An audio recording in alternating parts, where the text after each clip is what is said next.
En el día a día de un guardia civil, la información es poder. Pero claro, ¿qué pasa cuando esa información son los datos personales de la gente?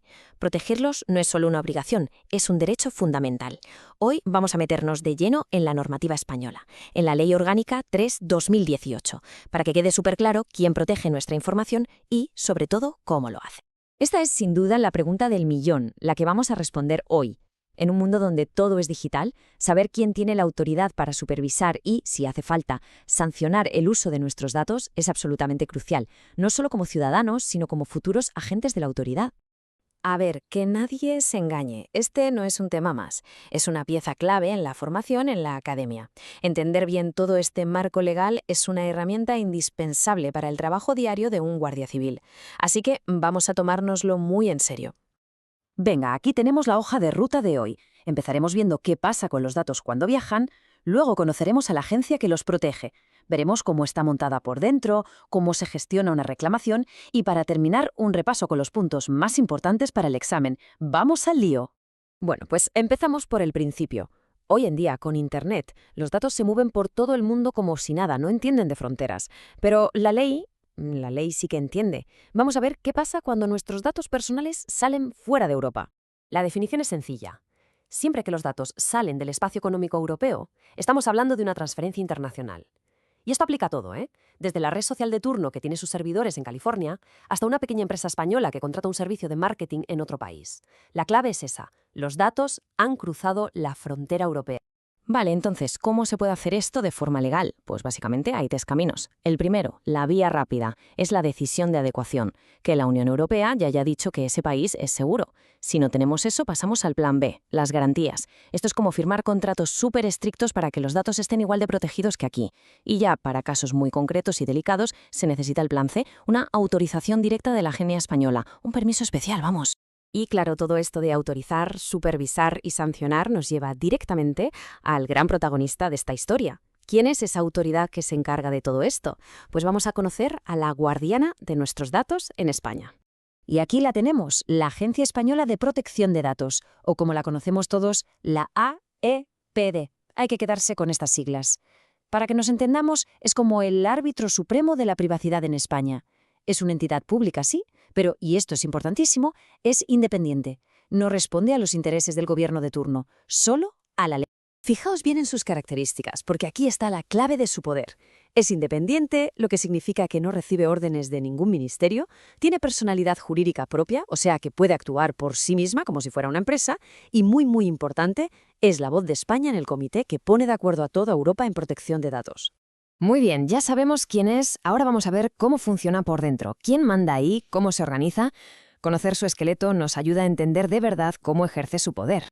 En la cúpula, la cosa es sencilla. Tenemos la presidencia, que es quien lleva el timón del barco, da la cara y firma las decisiones finales, las resoluciones. Y justo al lado está la adjuntía, que es como el segundo de a bordo. Le ayudan todo y puede tomar el mando si hace falta. Y ahora, ojo, dato de examen de los que hay que subrayar con fosforito, 5 años. ¿Y por qué 5 y no 4 como una legislatura? Pues justo por eso, para blindar su independencia. Así se aseguran de que sus decisiones no están influenciadas por quien gane las próximas elecciones. Pero la presidencia no toma las decisiones en una torre de marfil. Para nada. Tiene a su lado un consejo consultivo que le asesora. Pero cuidado con la palabra asesora, no decide. Su trabajo es aportar distintos puntos de vista. Y es muy interesante ver quién se sienta en este consejo. No son solo juristas o políticos, hay gente que representa a los consumidores, a las empresas, a los ayuntamientos. Se busca tener una visión completa del tema. Pero, recordad, al final del día es un consejo. La EPD escucha con atención, pero la última palabra siempre es suya. Venga, ahora vamos a la parte práctica. ¿Qué pasa cuando una persona siente que han vulnerado sus derechos?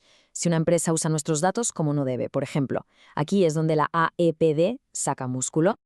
Aquí la EPD se pone dos sombreros. Primero, el de detective, para investigar qué ha pasado realmente. Y luego se pone el de árbitro para decidir si se han saltado las reglas y, en ese caso, sacar la tarjeta que toque. El objetivo siempre es el mismo, proteger al ciudadano. Y aquí vienen los plazos. Esto es pregunta de examen sí o sí. Vamos a ordenarlos para que se queden grabados. 3 meses es lo que tienen para decirnos si admiten a trámite nuestra queja. 6 meses, si lo que reclamamos es un derecho que no nos han concedido. 12 meses, un año entero, para investigar una posible infracción. Y el plazo máximo de todos, 18 meses, para la fase de investigación previa. Hay que tatuarse estos números: 3, 6, 12 y 18. Y ahora, atención a una de las diferencias más importantes y que más lía.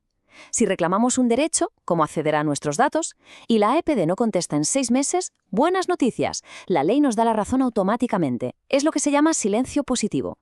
Pero, ojo, si lo que se está investigando es una posible multa a una empresa, es al revés. Si pasan 12 meses y no hay decisión, el caso se archiva. Es el silencio negativo. Una distinción que es vital entender. Perfecto, ya hemos visto todo el recorrido. Ahora vamos a destilarlo, a quedarnos con la esencia, con esos datos que tienen que estar clarísimos de cara al examen. Un repaso rápido y al grano. Punto número 1, el más básico, pero el más importante, la AEPD. Es la máxima autoridad en protección de datos en España. Es independiente y actúa en todo el país. Es el pilar sobre el que se sostiene todo. Segundo, un número que hay que recordar a fuego: 12 meses. Es el plazo máximo para resolver un expediente por infracción.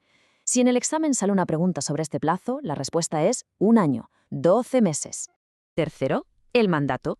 Quien ocupa la presidencia y la adjuntía de la AEPD lo hace por un periodo de 5 años. Y este mandato se puede renovar una sola vez. Así que como máximo pueden estar 10 años. Y por último, la cooperación. En este mundo tan conectado, la EPD no es una isla. Tiene que coordinarse constantemente con las agencias autonómicas, como la catalana o la vasca, y sobre todo con el resto de agencias europeas. Si no, sería imposible perseguir a las grandes multinacionales. Y para terminar, una reflexión. Todo esto que hemos visto es la foto actual, pero la tecnología va a la velocidad de la luz. La inteligencia artificial, el Big Data, el Internet de las cosas, todo esto abre nuevos debates y desafíos.